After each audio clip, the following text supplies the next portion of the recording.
안녕하십니까. 이 시간에는 지난 며칠 전이죠. 12월 6일 날 서울시 도시계획심의위원회에서 그 변경된 도시계획 제도 그렇기 때문에 이 내용을 설명을 드리는데, 그래서 제목을 제가 좀 그냥 앉아서 돈벼락 맞을 땅이다 라고 그래가지고 한번 제목을 이렇게 지어봤습니다. 그리고 여러분들 이제 12월 하순이나 1월 초에 제가 2019년도 부동산 시장은 어떻게 변할 건가 그랬는데, 지난번에 동영상을 여러분이 보시면 아시지만 9.13 대책이 나오고 난 다음에 9월 22일 날 제가 녹화를 했습니다. 하면서 이때 뭐냐면 10월 달로 아마 이번에 정점은 끝날 것 같다 라고 예견을 했죠. 근데 이거를 녹화하고 났더니 상당히 많은 사람들이 베레벨 차마 볼 수 없는 그러한 글들을 써놓으시고 그랬는데,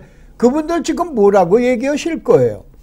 그래서 다만 이제 방송을 이제 듣는 분들은 몇 번 말씀을 드려놨지만은 맞을 수도 있고 틀릴 수도 있는데 하나의 개인적인 의견으로 들어놓으세요. 저도 속이 밴데이 소갈딱지입니다. 근데 저보다 더 하신 분들이 너무 많은 것 같아요. 그래서 말씀드린 것처럼 제가 1월 초까지 여러분들 2019년도 부동산 시장은 어떻게 변할 것인가, 이거 예측할 사람들 별로 많지가 않았었죠. 맞춘 사람들이. 그래서 이 시간에 이제 요 내용을 한번 말씀을 드리고, 지금 설명드리는 것처럼 바로 뭐냐면은 이제 부동산 시장에, 특별히 서울 토지 시장에 가장 큰 영향을 미칠 내용을 한번 설명을 드리겠습니다. 자, 현재 약 16일 동안 이제 공고 기간인데, 현재도 이제 공고하는 기간입니다. 12월 6일 날 서울시 전체 땅 중에서 그 유명한 용도 지역 지구 구역인데, 지구로 결정되어 있는 땅의 약 절반 정도에서 용도지구 변경이 일어나는 거예요. 섬에서 용도지구 변경이 되는 건 이 내용을 전 내용으로 바꾸는 게 아니고 아예 해제해버립니다. 현재 만약 간단하게 설명을 드리면은, 현재 서울 시내에 용도지구가 100개가 있다라고 그러면 그 중에서 43개를 폐지해버리겠다라고 그러는 얘기예요. 상당히 큰 충격이죠. 근데 이게 앞으로 부동산 시장에 또 이 내용이 무엇이고 어떤 영향을 미칠 것인가를 설명을 드릴 테니까는 여러분이 잘 유념해 보시기 바랍니다. 현재 이제 건축 조례나 이렇게 해서 부동산에 관련된 조례 중에서 이 지구라고 우리는 거에 결정하는 것이 26개가 있습니다. 근데 서울시에서는 17개를 지정을 했고 9개는 현재 없는 지구가 됩니다. 바로 서울시에 100개의 용도 지구제가 있다 그러면 그 중에서 그 종류가 17개가 된다라고 여러분이 이해하시면 되세요. 그럼 바로 용도 지구가 뭔가, 그 다음에 토지 시장에는 어떠한 영향을 미칠 것인가, 이거에 대한 이제 설명을 드리겠습니다. 우선은 자, 사람을 봐보자 이거요. 사람을 봐보면 사람이 땅에서 태어났다라고 그러죠. 또 땅을 밟고 살죠. 그 땅 위에다 뭐예요? 집을 짓죠. 집을 짓고 난 다음에 행위를 한다 이런 얘기예요. 농사를 짓는다든가 뭐를 한다든가, 또 아니면 뭐 움직인다든가 밥을 먹는다든가 개간을 한다든가, 이렇게 세 가지로 보면 돼요. 다시 한번 시청자 여러분들이, 사람이 땅에서 집을 짓고 뭘 행하느냐라고 보면 돼요. 이게 땅이라고 그러는 게 지역지예요. 들어보셨죠? 주거지역, 상업지역, 공업지역 하는 거. 그 다음에 지구제라고 그러는 건 뭐냐? 집입니다. 건물을 얘기하는 거예요. 그 다음에 행위라고 그러는 거, 이게 구역제예요. 이게 바로 3대 조닝이라고 그래요.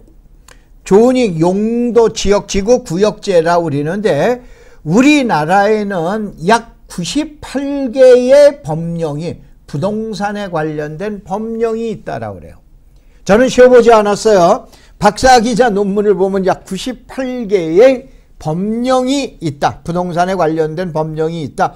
이 법령에서 그 유명한 용도지역, 용도지구, 용도구역은 약 340여 개가 있다라고 합니다. 이걸 다 어떻게 외실 거예요? 이걸 다 어떻게 아실 거예요? 그래서 제가 설명을 아주 간단하게 드리겠습니다. 자, 부동산에 관련된 법률과 제도에서는 토지하고 건물에 관련된 법령이 약 98개가 있는데, 저는 이걸 아까 말씀드린 대로 지어보질 않았는데, 어떤 분은 또 이걸 자꾸 좀 102개라고 그래요. 102개면 어떻고 98개면 어떻습니까? 좋다 이거야. 가운데 100개라고 보자 이거. 부동산에 관련된 100개를 이걸 국민한테 어떻게 알릴 거예요? 알리는 방식이 뭐냐? 그게 토지 이용 계획 확인서예요. 알으셨죠?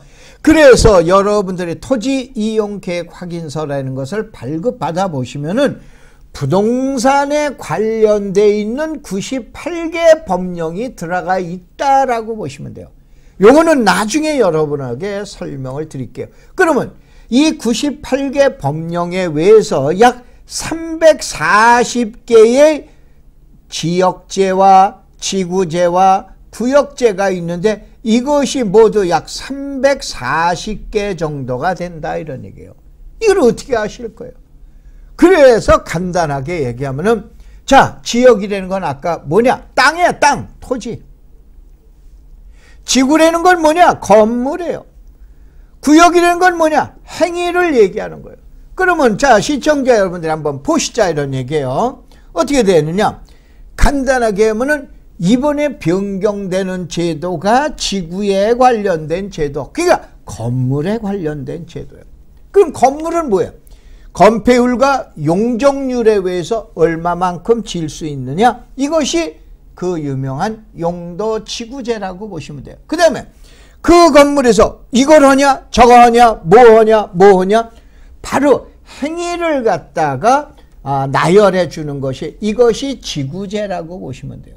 다시 한번, 지역제는 땅, 토지, 지구제는 건물, 구역제는 행위 제한, 행동을 밥 먹는 행위냐, 화장실 가는 행위냐, 개발하는 행위냐, 행위를 제한하는 것이 지금 얘기한 구역제라고 보시면 돼요. 그런데 이번에 서울시에서는 바로 지구제도를 변경을 하겠다 이런 얘기예요. 그래서 현재 방송을 하는 이 시점에 서울시에서는 지금 현재 공람 중입니다. 그래서 공람 중에서 내년 4월이면은 이거를 확정을 짓겠다라고 그러니까 시청자 여러분들 빨리 하시면은 그만큼 빨리 돈을 버실 수가 있다라고 보시면 돼요.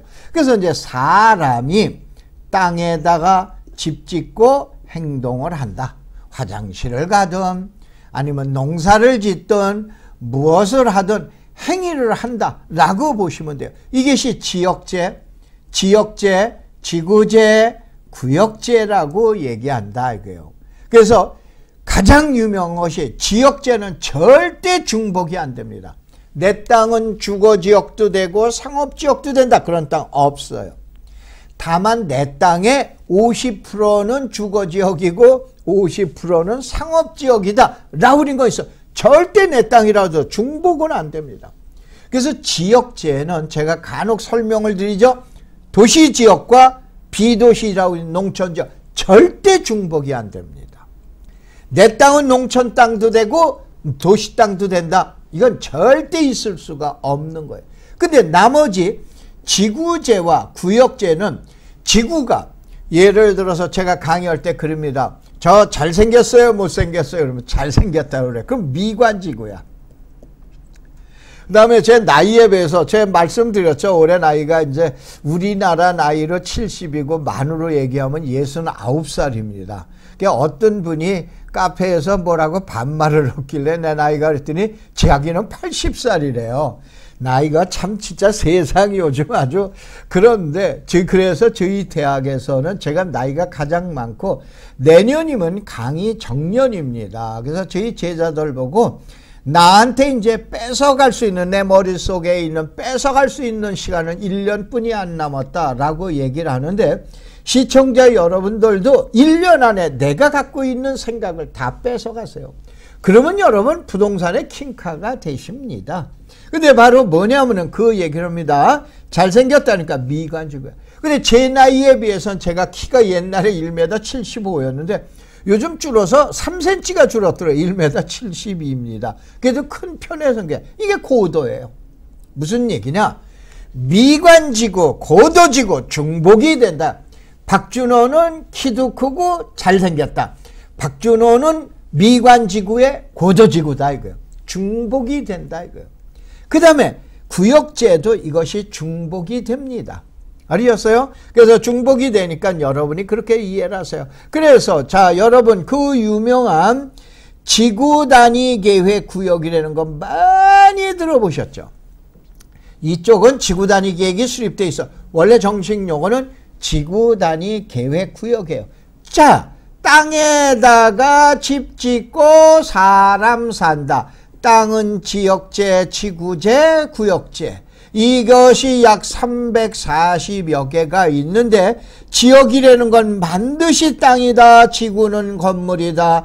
구역제는 사람의 행위다. 라고 여러분한테 이해를 하라고 그랬는데 바로 뭐냐면은 아주 쉽게 생각을 하세요. 지구 단위계 지구는 뭐예요? 건물이죠. 단위는 뭐예요? 블록 아니에요. 블록.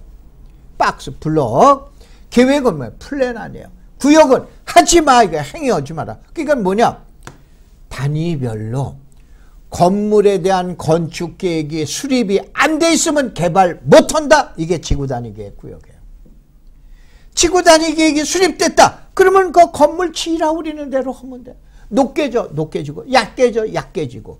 뭘로 져? 그럼 뭘로 짓고. 삼각형으로 져, 삼각형으로 지으면 되는 거예요. 이게 지구 단위 계획이라고 그러는 거예요. 쉽게 이해를 하자 이거예요. 자, 그 다음에 이제 또 넘겨보겠습니다. 그러면은 이번에 해제되는 4개의 지구제는 뭐가 있느냐? 첫 번째, 김포공항 주변. 자, 다시 한번 약 43%가 이번에 해제가 돼요. 그 다음에 특정 용도 제한. 그 다음에 세 번째, 시계 경관지구. 네 번째가 방제지구예요. 이건 전부 다시 지구 건물이에요. 건물을 지금 얘기하는 해제를 하겠다. 규제를 해제하겠다. 그러니까 이쪽에 가만히 앉아있는 분은 앉아서 땅값 올라가잖아요. 보통 최하 10%에서 많이 올라가면 30%, 40%까지 올라갑니다. 왜냐? 용적률이나 용도가 변경할 수 있기 때문에. 그러니까 앉아서 돈 번다라고 우리는 제목을 갖다 올리는 겁니다. 알겠죠? 그래서 이쪽 지역에 계신 분이거나 아니면 이쪽 지역에 그동안에 관심을 갖고 계셨던 분들께서는 여러분이 지금은 액션 움직여도 되는데 다만 서울시에서는 자 지난 12월 6일 날 이 내용을 발표하고 15일 동안의 공람결차를 거쳐서 2019년 4월 말에 이 내용을 확정을 짓겠다라고 그랬어요. 그러면 4월 말서부터 곧장 지분이냐? 책수 없어요.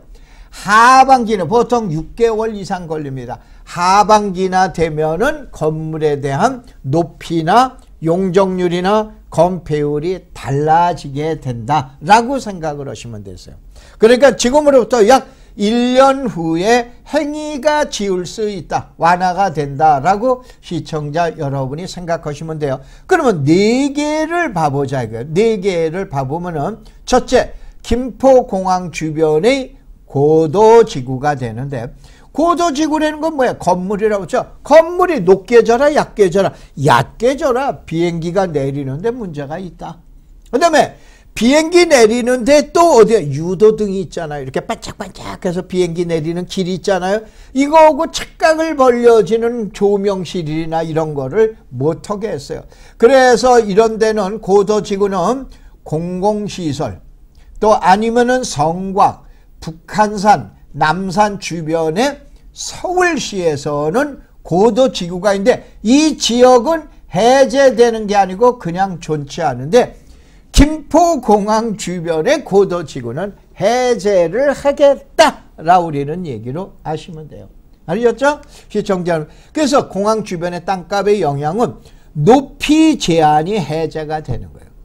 그래서 이거에 대해서는 각 지자체 조례별로 나가기 때문에 현재는 다시 한번 지난 6일 날 해서 현재 공청 공람 기간이에요. 내년 4월에 확정이 될 때, 야, 어디 일대는 높이 얼마, 어디 뭐가 얼마 이것이 나오게 됩니다.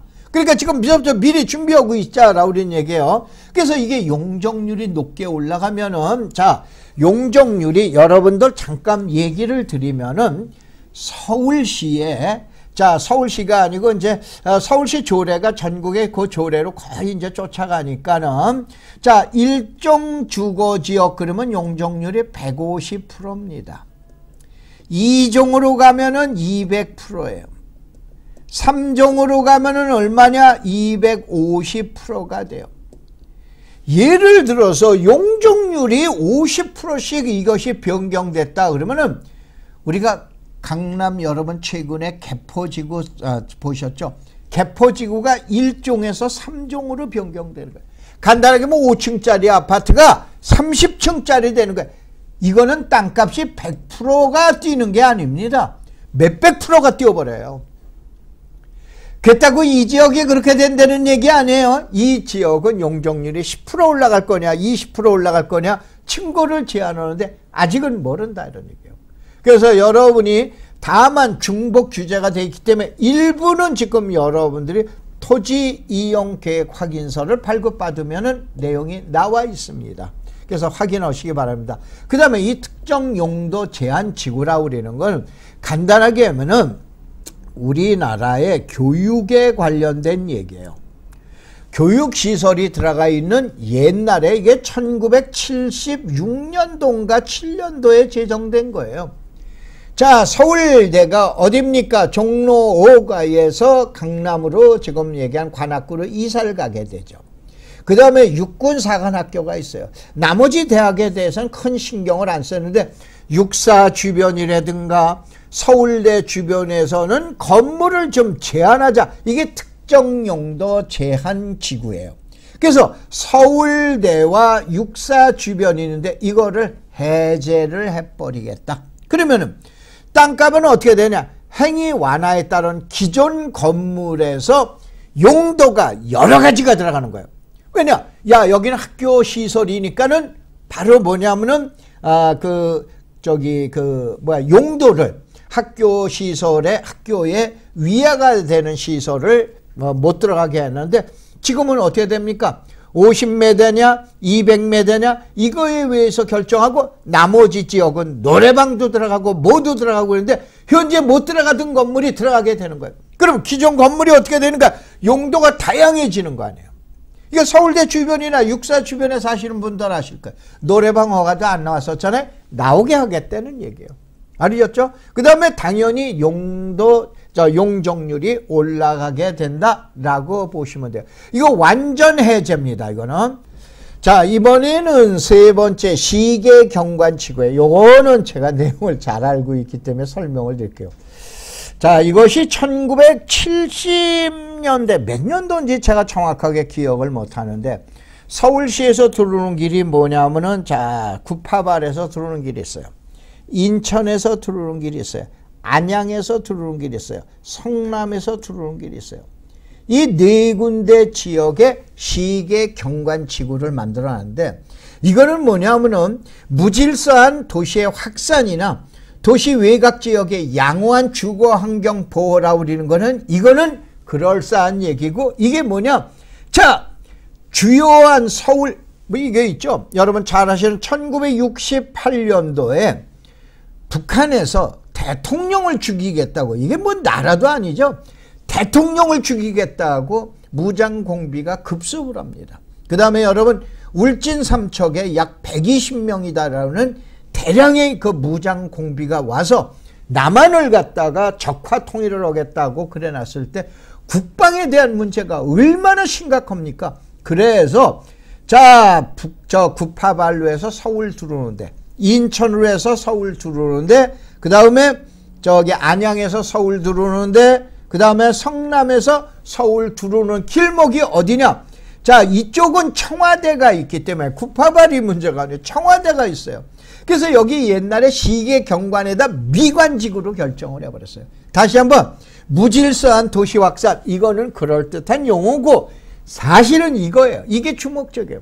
그 다음에 여러분 인천서 들어오는 게 구로동 전에 있는 구로구 궁동에 제가 그룹 부동산을 할 때 이 궁동에 있는 현재 뭐 학교 이름 해도 우신중고등학교 있죠. 저희 계열사 학교 서울대에 그렇게 많이 들어갔던 우신중고등학교가 구로구 궁동에 있습니다. 바로 시계 경관인데 미관까지 걸리는데 지금은 이게 없습니다. 경관지구가 해제돼서 아파트도 짓고 뭐도 짓고 그래. 그래서 이거는 예전에 해제됐는데 아까 아직도 여기에 남아있는 지역들이 있는 것이 자 여기에 안양에서 올라오면 시흥동이에요. 그 다음에 인천서 올라오다 보면 신월동이 있고 그 다음에 이쪽에서 올라오다 보면 장지동이라는 데가 있어요. 서울공항이 있는데 야 이런 지역들은 문제가 있다. 군사시설 보호구역 가지고 안 된다. 이건 어떻게 되냐. 이러한 집을 지을 때는 자 건물도 3층 이상 못 올라가게 했어요. 다시 한번 저는 이 땅을 개발을 해봐서 알아요. 그룹에서 바로 이러한 땅들에 그 다음에 어떻게 되냐. 녹지를 30%를 만들어 놨어야 돼요. 그러니까 100평이 있다, 50평이 있다, 15평은 녹지로 만들어 놔야 돼요. 그러니까 건물이 늘어나는 거야. 무슨 얘기냐. 대한민국 서울을 아니 대통령 죽이겠다고 내려오는 일판국이니까 서울을 지키기 위해서 서울로 들어오는 진입로에다 만들어 놓은 게 이게 시계 경관이에요. 근데 이번에 없애버리겠다는 얘기예요. 알겠어요? 이거 이 지역에 계신 분들만 아시는 내용이에요. 그래서 여러분들이 잘 유념하셔서 보셔야 돼요. 자, 이 시계 경관은 3층에다가 12m, 용적률은 30%뿐이 안 돼요. 면적의 30%는 조경. 이게 뭐냐면 간단하게 보면 땡크나 이런 것이 들어가서 아파트가 있어봐야 문제가 있잖아요. 상가가 있어도 문제가 있잖아요. 얕게 늘하게 지어라. 그래서 서울을 방어하는데 유리하게 하겠다라고 그랬는데 이게 신월동, 장지동, 이거 사흥동이 아닙니다. 시흥동입니다. 죄송합니다. 제가 잘못 써놨는데 시흥동에서 이 내용을 해제를. 근데 이게 아까 얘기한 나는 구로구 궁동이 제가 정확하게 1991년도인가 90년도인가 거기 가면 우신빌라라고 있어요. 그게 이제 우신중고등학교 이제 땅이고 그래서 그게 바로 우신빌라입니다. 그 아마 오류동이나 이쪽에 사시는 분들 잘 아실 거예요. 또 부천시에 사시는 분들. 그런데 지금은 여기에서 옛날엔 뭐냐? 다세대 주택을 들여야 3층뿐이 못 쳤어. 근데 지금 뭐냐? 아파트가 들어가요. 무슨 내용인지 잘 아시죠? 잘 설명을 드려놓으세요. 그래서 용적률도 높이도 해제되는데 이거 완전히 해제하겠다라고 우리는 얘기해요.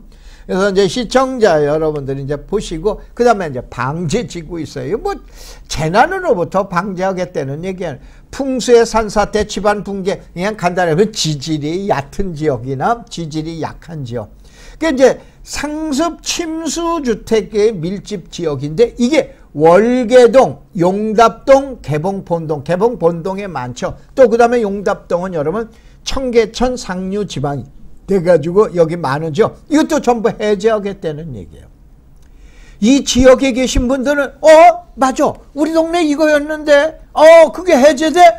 그러면 여러분들 잘 아시잖아요. 앉아서 땅값이 얼마가 올라갈지 모르죠. 올라갑니다. 그런데 요 얼마가 올라가는 거는 내년 4월 달에 정확하게 뭐는 얼마, 뭐는 얼마, 뭐는 얼마 이것이 결정이 되고 나면은 땅값이 올라가는 그레이드 매수면서 좌표가 이제 보이게 되는 거죠. 그래서 이제 그 다음에 월계, 용답, 개봉동 이쪽에는 뭐냐? 원래는 필로티로 만들 경우 층수에서 1층은 제에서 여러분 필로티라는 건 뭡니까? 1층 지하, 1층에다가 뻥 뚫려가지고 주차도 할 수 있는 거죠. 그러니까 만약에 물이 들어오면은 1층만 차는 거는 물이 안 찬다 이거죠. 이렇게 해놨고 그 다음에 재해 예방 시설을 설치했을 때 20%를 더 줬는데 위계용을 삭제를 해가지고 용적률이 올라가 버린다라고 보시면 돼요. 이 동네 계신 분들은 더더욱 잘 아세요. 그래서 이제 요 내용이고 그 다음에 그러면 앞으로 서울시 전역에 약 323곳의 미관지구 있어요. 현재 미관지구 있어요. 서울 시내에는 약 520개의 그 유명한 지구제, 아까 얘기한 지역은 땅, 지구는 건물, 구역은 행위 제한이라고 그랬죠. 520개의 지구가 있는데 그 지구 중에 323곳은 미관지구예요. 웬만한 동네는 미관지구 거의 걸렸어요. 내년에 없애버리겠다 그럽니다. 다시 한번 없앨 예정이다라고 그랬으니까 안 했을 수도 있고 없앨 수도 있는데 예정이라고 했어요. 이걸 폐지하고 경관지구로 통폐합하겠다. 그래서 미관지구 걸려있는 미관지구 때문에 그동안에 건물 높이도 못 지어, 뭐 건물의 용도도 제한해, 건물의 색채도 제한해, 이러한 거에 걸려있는 지역은 완화가 된다라고 우리는 내용으로 아시면 돼요. 그러니까 미관지를 폐지하는 경우 용적률하고 건축물의 행위 제한 규정이 없어지는 거예요. 약 그렇게 되면 그 자리에서도 10% 이상의 땅값 상승 효과가 일어납니다.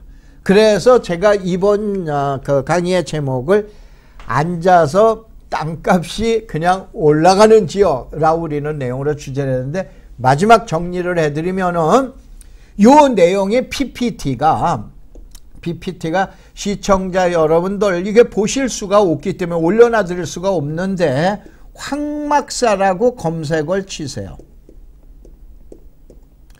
저는 비영리 단체 NGO 단체 회장입니다. 이 황막사가 뭐냐? 황사 막는 사람들이에요.